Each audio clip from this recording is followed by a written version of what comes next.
Good afternoon my dear students. जैसा तुम्हें पता है, ये कोविड-19 के कारण स्कूल जो है आजकल बंद हैं और बहुत जल्दी संभावना भी नहीं लग रही है कि स्कूल जो है खुल सके। इसलिए अपने समय की कीमत को समझते हुए इस समय का जो घर में है आप बैठे हैं उसका सदुपयोग करो। तो यहाँ पर हम लोग जो हमारे स्टाफ है, विद्यालय का स्टाफ है, ये कोशिश कर रहा है कि जिससे कि आपकी पढ़ाई बाधित ना हो। तो मैं जो है आप लोग को फिजिक्स पढ़ाऊँगा और दो बातें मैं इसमें कहना चाहूँगा कि एक, घर में रहिए, स्वस्थ रहिए, पढ़ाई में मन लगाइए, समय भी व्यतीत हो जाएगा। दूसरा, जो भी वीडियो मैं यहाँ से भेजूँगा उसको 2-3 बार ध्यान से सुन के, क्योंकि लिखने का बहुत ज़्यादा टाइम है नहीं, मैनेजमेंट नहीं हो पाएगा, बहुत ज़्यादा हम दिखा नहीं सकते हैं लिख के एकदम से। हाँ, मैं ये ज़रूर कहूँगा कि तुम्हारे आसपास अगर 12th के बच्चे हैं तो उनके पास जो पिछले साल की नोट्स की कॉपी है वो बहुत अच्छे ढंग से हमने तैयार की है, सारे चैप्टर के नोट्स हैं, वो मिल जाए तो बहुत बढ़िया। नहीं तो जो मैं बोल रहा हूँ उसको आप सुनेंगे और सुन के फिर उसको लिखेंगे, नोट्स इस तरीके से तैयार करेंगे और न्यूमेरिकल के लिए बुक की हेल्प ले सकते हैं। तो हम जो है 12th के बच्चों का स्वागत करते हैं अपनी इस पहल में। और आज मैं जो शुरू कर रहा हूँ, पहला चैप्टर शुरू कर रहा हूँ। तो पहला चैप्टर जो है वो है आपका स्थिर वैद्युतिकी। स्थिर वैद्युतिकी ये पाठ है, ये स्थिर वैद्युतिकी पाठ का नाम है, पहला पाठ है ये। तो स्थिर वैद्युतिकी के अगर हम मोटे तौर पर देखें तो इसके 4 भाग हैं। पहला है कूलाम का नियम। दूसरा है वैद्युत क्षेत्र। तीसरा है वैद्युत विभव। और चौथा है आपका जो वो है संधारित्र। ये 4 मतलब छोटी यूनिट्स में बचे हैं। 2 पार्ट तुम्हारे कवर हो जाएंगे इस पे, संधारित्र 2 पार्ट कवर हो जाएंगे। और इससे जो आता है लगभग मार्क्स जो है, मैक्सिमम मार्क्स जो है 8 नंबर की ये यूनिट है। मतलब हम ये कह सकते हैं कि इस यूनिट में जो है 2 हमारे जो है आपके चैप्टर आ जाएंगे। तो अब हम जो शुरुआत करेंगे वो कूलाम के नियम से करेंगे। तो कूलाम के नियम से पढ़ने से पहले सबसे पहले हम ये पढ़ेंगे आज कि आवेश क्या है। आवेश क्या है, सोचो जरा सा, आवेश क्या है। चलो मैं थोड़ा इसको सरल कर देता हूँ। आवेश नई चीज़ है। मैं अब आपसे बोलता हूँ द्रव्यमान क्या है।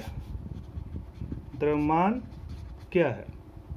तो मेरे ख्याल से कई बच्चों के दिमाग में अभी उत्तर आ रहा होगा कि द्रव्यमान जो है वो हमें भारीपन का एहसास कराता है। जिसका द्रव्यमान ज़्यादा होता है वो भारी होता है, जिसका द्रव्यमान कम होता है वो हल्का होता है। लेकिन ये छोटे बच्चों को कंसेप्ट है, तुम थोड़ा सा उसको 12th क्लास है तो समझो ज़रा सा। द्रव्यमान क्या है? हमें पता है पृथ्वी हर चीज़ को अपनी ओर खींचती है, लेकिन उसी को खींचेगी जिसमें द्रव्यमान होगा। जैसे प्रकाश का कण फोटोन होता है, वो द्रव्यमान नहीं होता उसमें, तो वो उसको अपनी ओर आकर्षित नहीं करती पृथ्वी। तो द्रव्यमान क्या है? एक गुण है जिसके होने पर जो पृथ्वी है वो उस पर गुरुत्वाकर्षण बल लगाती है। तो जैसे कोई आपसे पूछेगा द्रव्यमान क्या है, तो उसको आप कहेंगे वह गुण जिसके होने पर किसी वस्तु पर गुरुत्वाकर्षण बल लगता है, या कोई वस्तु अगर गुरुत्वाकर्षण बल का अनुभव कर रही है तो इसका मतलब है कि उसके अंदर द्रव्यमान है, और अगर बल का अनुभव नहीं कर रही तो द्रव्यमान नहीं है। अब मैं आवेश क्या है इस पर आ जाता हूँ। आवेश क्या है इसके एक एग्जाम्पल के लिए जैसे मैं आपको समझाता हूँ। 2 न्यूट्रॉन्स ले लो आप, 2 न्यूट्रॉन, इन पर कोई आवेश नहीं होता है, तो इनके बीच में एक ही बल लगेगा। कौन सा लगेगा? ग्रेविटेशनल फोर्स, जिसको हम कहते हैं गुरुत्वाकर्षण बल। अब हमने 2 इलेक्ट्रॉन ले लिए, ये 2 इलेक्ट्रॉन ले लिए। तो इलेक्ट्रॉन जब हम 2 ले लेंगे तो इसमें एक तो लगेगा गुरुत्वाकर्षण। वो क्यों लगेगा? क्योंकि इसके पास भी द्रव्यमान है, इसके पास भी द्रव्यमान है। लेकिन यहाँ पर एक बल और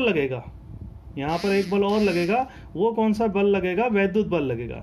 E for electrical, G for gravitational. तो इसमें 2 बल लग रहे हैं। इसमें जो है इलेक्ट्रॉन ये 2 बलों का अनुभव कर रहा है, गुरुत्वाकर्षण आकर्षण वाला और ये प्रतिकर्षण वाला लग रहा है, जबकि ये एक ही बल का अनुभव कर रहा है। तो इसका मतलब क्या हुआ? इसका मतलब हुआ कि इस वाले इलेक्ट्रॉन के अंदर कुछ ना कुछ है जो इसके पास नहीं है, और जिसके कारण ये इस बल की अनुभूति यहाँ पर हो रही है और यहाँ पर इस बल की अनुभूति नहीं हो रही है। तो वो क्या है? तो वो जो चीज़ है उसको हम कहते हैं आवेश कहते हैं। मतलब आवेश क्या है? जैसे द्रव्यमान एक गुण है, वैसे आवेश एक गुण है। इसके पास द्रव्यमान है, इसके पास भी द्रव्यमान है, तो गुरुत्वाकर्षण बल लग रहा है। लेकिन इसके पास एक एक्स्ट्रा गुण और है जो इसके पास नहीं है, और वो एक्स्ट्रा गुण क्या है? आवेश। तो इसका मतलब है कि आवेश वह गुण है जिसके कारण एक आवेशित वस्तु दूसरे आवेशित वस्तु पर एक वैद्युत बल लगाती है। भाई अगर हमें पता लगाना है कि कोई वस्तु आवेशित है या नहीं है, तो हम क्या करेंगे? आवेशित वस्तु ले जाएंगे, अगर दोनों के बीच में कोई बल लगेगा तो इसका मतलब है कि वो आवेशित है या नहीं है। अच्छा, इसको हम थोड़ा सा अभी बाद में भी डिस्कस करेंगे कि जो प्रतिकर्षण है वो वास्तविक पहचान होती है कि ये आवेशित है या नहीं है, क्योंकि आकर्षण जो है विपरीत आवेशों में भी होता है, और आकर्षण जो होता है वो न्यूट्रल बॉडी और आवेशित बॉडी के बीच में भी होता है। तो आपका आकर्षण जो है वो सही पहचान नहीं है। खैर हम उसको बाद में डिस्कस करेंगे।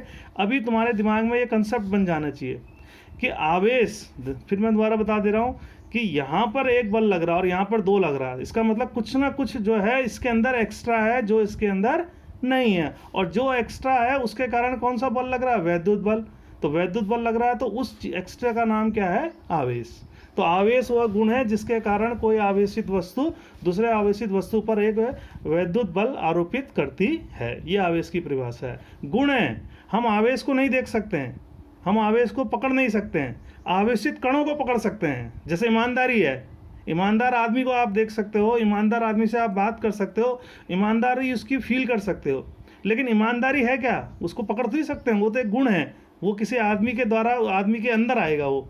तो ऐसे आवेश क्या है? एक गुण है, आप उसको जो है ऐसे पकड़ नहीं सकते हैं। हाँ, आवेशित कणों को पकड़ सकते हैं। तो ये आवेश हो गया। अब उसके बाद क्या है? नेक्स्ट हेडिंग है आवेशों के गुण। जो आवेश होता है उसके गुण होते हैं, आवेशों के गुण। तो एक बहुत चिर परिचित 9th से तुम पढ़ते आ रहे हो, ऊर्जा संरक्षण का नियम पता होगा तुम्हें, वो हर बच्चे को पता होता है। ऊर्जा को ना उत्पन्न किया जा सकता है ना नष्ट किया जा सकता है। वही यही यहाँ पर भी है कि पहला गुण क्या है आवेशों का? कि आवेश संरक्षण का नियम, आवेश संरक्षण का नियम। वही भाषा लिख देना कि इस नियम के अनुसार ऊर्जा हटा देना, आवेश लिख देना। इस नियम के अनुसार आवेश को ना उत्पन्न किया जा सकता है ना नष्ट किया जा सकता है। अब उदाहरण से भी आपको समझाना पड़ेगा। तो उदाहरण से अगर हम समझाना चाहेंगे तो जैसे नाभिक के अंदर, एक एग्जांपल मैं दे रहा हूँ, नाभिक के अंदर क्या होता है कि एक न्यूट्रॉन जो है ये टूटता है और क्या बनाता है? प्रोटॉन और इलेक्ट्रॉन। तो प्रारंभिक कुल आवेश कितना हो जाएगा? प्रारंभिक कुल आवेश 0, क्योंकि न्यूट्रॉन पे तो कोई आवेश होता ही नहीं है। प्रोटॉन पे होता है कैसा आवेश होता है? धन का। और इलेक्ट्रॉन पे कैसा होता है? ऋण का। और बराबर होता है, जितना ये होगा उतना ही ये होगा। तो जो आपका क्यू फाइनल आएगा, क्यू फाइनल भी कितना आएगा? 0। तो इसका मतलब है कि भाई जो पहले भी 0 आवेश था अभी भी 0 आवेश है। तो ना यहाँ पर आवेश उत्पन्न हो रहा है ना ये क्या हो रहा है? नष्ट हो रहा है। और ये काम आएगा, यहाँ पे नोट लगा देना, ये काम आएगा, ये वाली इक्वेशन काम आएगी तुम्हारी रेडियो एक्टिविटी वाले चैप्टर में।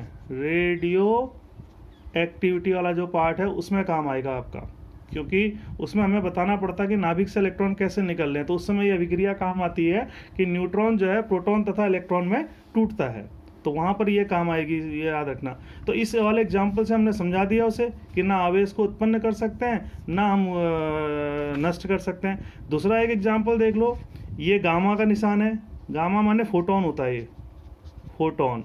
तो इस पर भी कोई आवेश नहीं होता है, Q बराबर 0। तो ये टूटता है एक इलेक्ट्रॉन में और एक टूटता है पॉजिट्रॉन में। अब ये नया शब्द आ गया यहाँ पर, क्या? पॉजिट्रॉन।